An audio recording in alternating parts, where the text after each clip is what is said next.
اللہ کے نام سے شروع جو بڑا مہربان نہایت رحم والا ہے۔ تم اور آپ دونوں ایک ہی معنی دیتے ہیں، لیکن ان کے بولنے سے انسان کی نسلوں تک کا پتہ چلتا ہے۔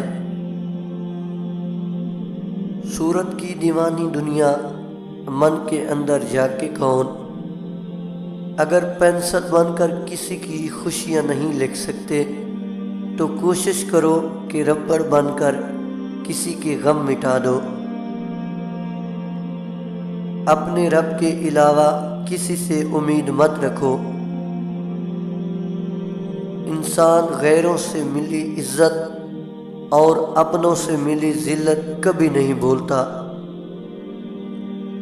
جس طرح شبنم کے قطرے مرجھائے ہوئے پھول کو تازگی بخشتے ہیں، اسی طرح اچھے الفاظ مایوس دلوں کو روشنی بخشتے ہیں۔ میری لاکھ برائیوں کو جانتے ہوئے بھی مجھ سے محبت کرنے والا صرف میرا اللہ ہے۔ دعا اس چیز کو بھی آپ تک کھینچ لاتی ہے جو آپ کے نصیب کا حصہ نہیں ہوتی۔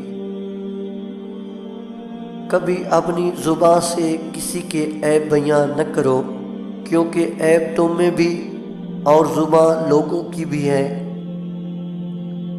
زمین عقل مندوں سے تو بھر گئی مگر درد مندوں سے خالی ہے۔ قابل نہ تھے جس قابل رب نے بنا دیا۔ آپ کی آنکھیں اکثر وہی لوگ کھولتے ہیں جن پر آپ آنکھیں بند کر کے بھروسہ کرتے ہیں۔ یہ بات معنی نہیں رکھتی کہ تم کتنی زبانیں سمجھتے ہو، صرف دلوں کو سمجھنا ہی تمہیں اہم بناتا ہے۔ جو موت کو پیش نظر رکھتا ہے وہ نیک کاموں میں جلدی کرتا ہے۔ جن دعاؤں کو لوگ ناممکن سمجھتے تھے، میں نے وہ دعائیں تہجد میں قبول ہوتی دیکھی ہیں۔ خوبصورتی ایک نعمت ہے، لیکن سب سے خوبصورت آپ کی زبان ہے، چاہے تو دل جیت لے، چاہے تو دل توڑ دے۔